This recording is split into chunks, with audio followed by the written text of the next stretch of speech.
Oke, baiklah. Assalamualaikum warahmatullahi wabarakatuh.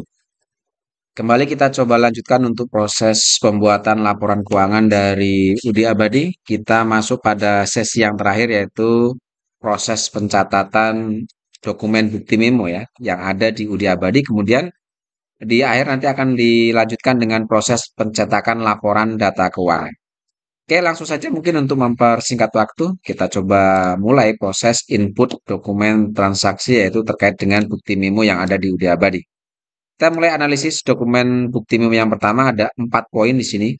Poin yang pertama berisi terkait data penyesuaian air periode yaitu bahwa persediaan air setor surplus ini pada akhir periode dinilai 11.625 ya. Jadi setor surplus pada akhir periode itu dinilai 11.625.000. Oke.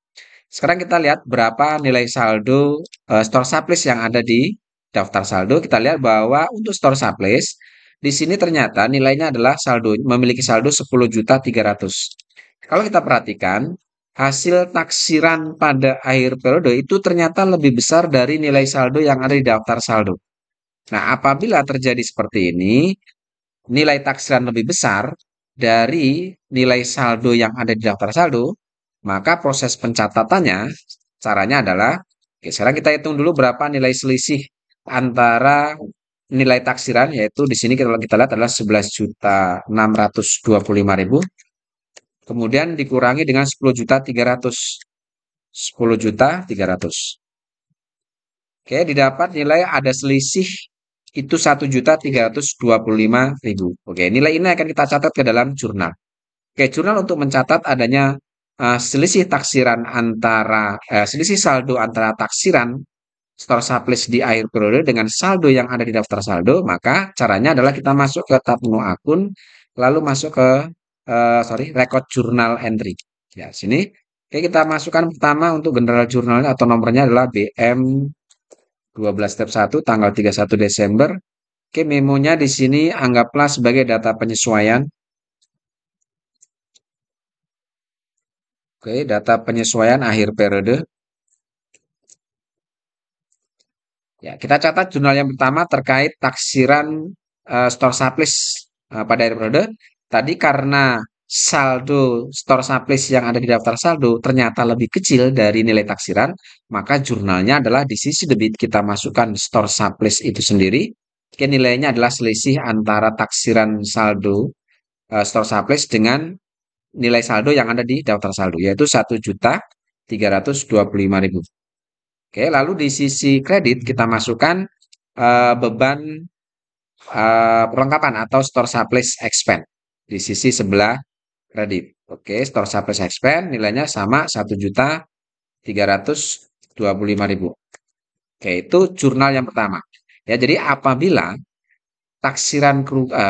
hasil taksiran store surplus itu lebih besar dari nilai saldo yang ada di daftar saldo, maka jurnalnya adalah store surplus pada store surplus expense. Tetapi apabila taksiran store surplus pada akhir periode nilainya itu lebih kecil dari nilai saldo store surplus yang di daftar saldo, artinya ada beban perlengkapan di situ, maka jurnalnya ini kita balik. Di sisi debit kita gunakan store surplus expense, di sisi kredit store surplus. Nah, di sini karena hasil taksiran akhir periode store surplus itu lebih besar dari nilai saldo yang ada di daftar saldo, maka jurnalnya di sisi debit kita gunakan store surplus, kreditnya store surplus expense dengan nilainya selisih antara hasil taksiran dengan di daftar saldo. Oke, itu yang pertama. Yang kedua, beban sewa toko bulan Desember 2022 itu adalah 1 juta. Oke, di sini sudah disebutkan ada beban sewa. Oke, jurnal untuk mencatat adanya beban sewa ini, yang pertama di sisi debit, kita gunakan rent expense atau beban sewa. Ya. Rent expense, mana nih? Oke, yang ini nilainya adalah 1 juta. Di sisi kredit kita gunakan prepaid rent atau sewa dibayar di muka. Oke, yang ini. Nilainya sama 1 juta rupiah. Oke, itu yang pertama. Yang ketiga, beban asuransi Desember 2022 itu 1.250.000. Ini pun sama dengan poin yang kedua, sudah disebutkan bahwa beban asuransi Desember itu 1.250.000.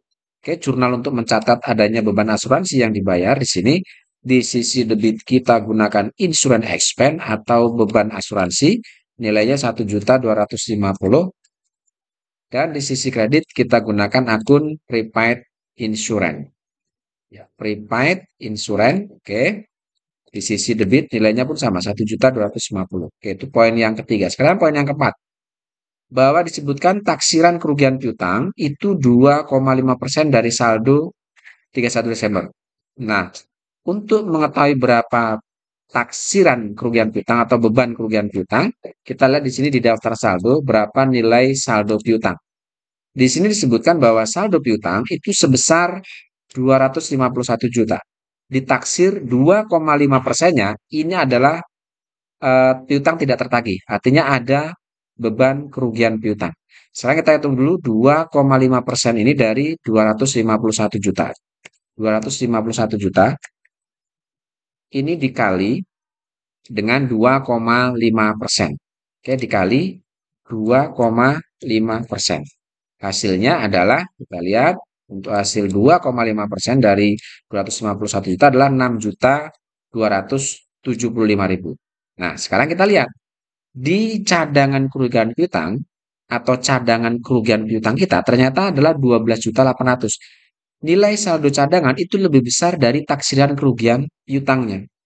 Nah, jika terjadi seperti ini, maka kita lihat selisih antara cadangan kerugian piutang kita dengan taksiran kerugian piutang, kita hitung selisihnya adalah, oke, langsung saja kita kurangkan dengan 12.800.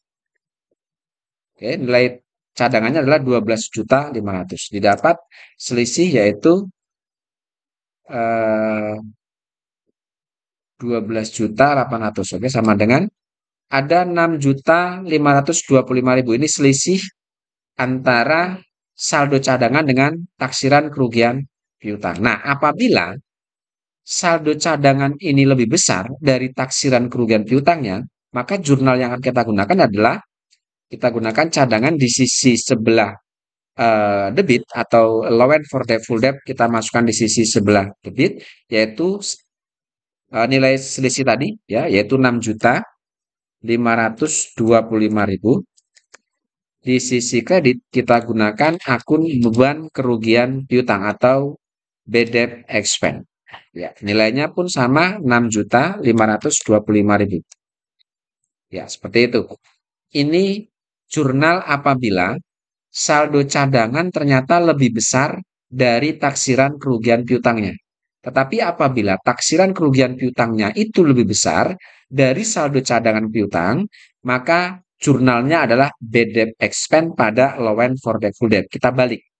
Nah, berhubung saldo cadangan di sini lebih besar ya dari nilai taksiran kerugian piutangnya yaitu 25% dari saldo piutang, maka saldonya adalah maka jurnalnya di sisi debit kita gunakan allowance for debt-full debt. Di sisi kreditnya adalah bad debt expense.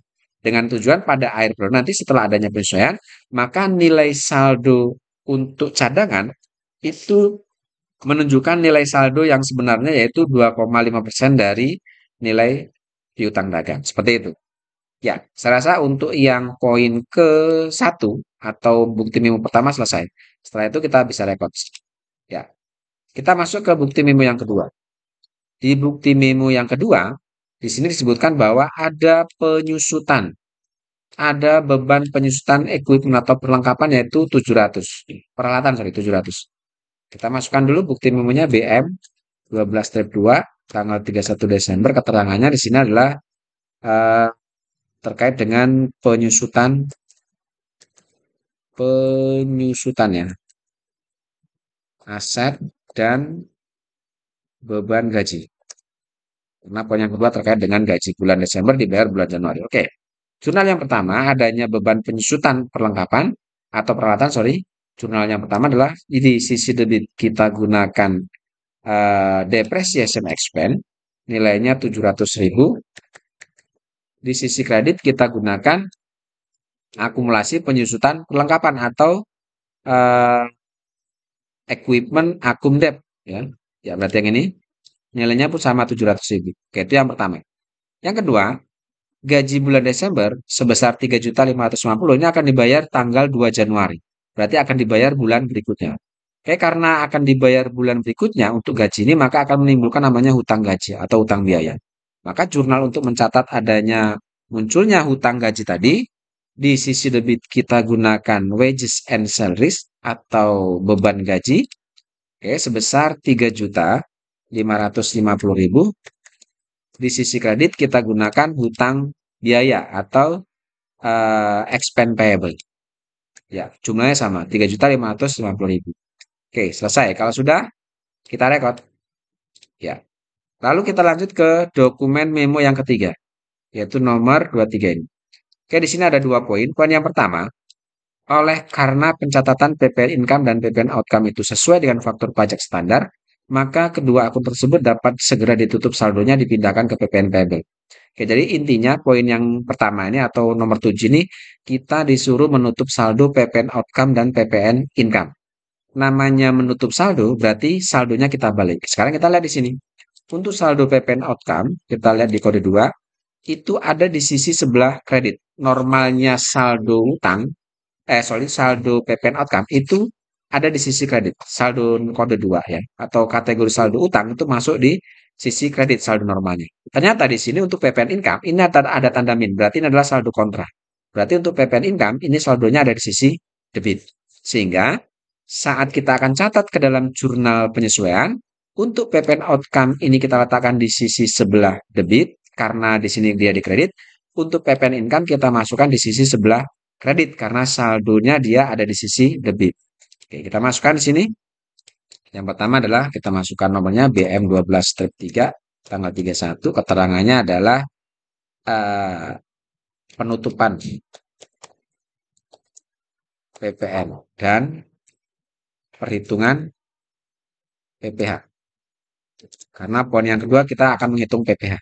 Oke, jurnal yang pertama untuk menutup adanya PPN outcome dan PPN income. PPN outcome kita letakkan di sisi debit. Lalu kita masukkan saldonya tadi kita lihat di sini. Untuk PPN outcome itu adalah 81.610. Oke, 81.610.000. Oke, lalu kemudian untuk PPN income-nya kita masukkan PPN income. Ya, untuk saldo PPN income kita letakkan di sisi sebelah kredit. Kita lihat saldonya untuk PPN income-nya itu adalah 48.760. Oke, 48.670. Oke, 48.670. Kita cek lagi. 48.760, sorry kembali. 760, 48.760. Ya. Lalu kemudian selisih kedua saldo ini kita disuruh memasukkan ke dalam PPN payable. Kita panggil PPN payable-nya. Ya, kode 2, ya ini. Kita letakkan di sisi sebelah kredit karena saldo kredit dia lebih kecil. Jadi untuk menyeimbangkan maka PPN payable kita letakkan di sisi sebelah kredit. Nah, di sini otomatis dia selisihnya adalah 32.890. Oke, kita ubah sampai out of balance-nya 0. Oke, itu yang ke poin yang pertama atau nomor 7. Sekarang kita masuk ke poin yang ke-8 atau nomor 2 atau poin kedua ini. Di sini hitung pajak penghasilan badan dengan ketentuan tarif terbaru yaitu sebesar 0,5% dari peredaran bruto. Oke, kemudian setelah itu catat PPh ke dalam income tax expense dan income tax payable. Oke, sekarang kita untuk mengetahui untuk bisa menghitung 0,5% dari peredaran bruto, kita lihat di sini untuk akumulasi kode 4 seluruh pendapatan. Ya, jadi peredaran bruto itu adalah akumulasi saldo yang ada di kode 4. Di sini kita lihat saldonya adalah 1.261.750. Oke, sekarang kita hitung 5%-nya dari 0,5% dari 1.261.750. Itu hasilnya adalah 0,5% itu, sorry, kita masukkan ini 1 miliar dulu ya, 1.261.750.000. Ini kita kalikan dengan 0,5%. Hasilnya adalah 6.308.750. Nah, inilah yang kita akan masukkan ke dalam jurnal. Ini adalah PPh-nya untuk 0,5% dari brutonya. Oke, sekarang jurnal untuk mencatat nilai PPh ini disuruh di sini adalah kita suruh masukkan ke dalam income tax expense dan income tax payable. Oke, di sisi debit kita masukkan income tax expense. Ya, nilainya adalah 6 juta 308.750. Oke, 750 ya. Lalu di sisi kredit kita masukkan income tax payable. Kode 2, ya. Jumlahnya sama. 6.308.750. Kita tap sampai out of delay-nya 0. Kalau sudah kita record. Ya. Selesai untuk proses input data memorial atau bukti memorial. Nah, setelah seluruh bukti memo ini kita masukkan, ya, selangkah terakhir kita akan coba lakukan cetak laporan atas laporan keuangan yang kita susun ini, yang ada di UD Abadi. Nah, cara cetak laporannya, kita masuk ke report sini. Oke. Yang pertama kita akan cetak untuk trial balance atau neraca saldonya. Klik trial balance, klik 2 kali. Di sini pastikan karena periode yang kita pilih adalah periode ke-13, maka pastikan di sini periode 13. Tapi jika kalian memilih periode ke-12, maka kalian pilih bulan Desember. Seperti itu ya. Oke, kalau sudah kita display. Ya, inilah kira-kira trial balance yang dihasilkan dari laporan keuangan UD Abadi. Oke, cara menyimpan laporan ini adalah kita pilih tab send to di bawah ini. Oke, kemudian pilih bentuk simpannya. Di sini saya pilih bentuk PDF.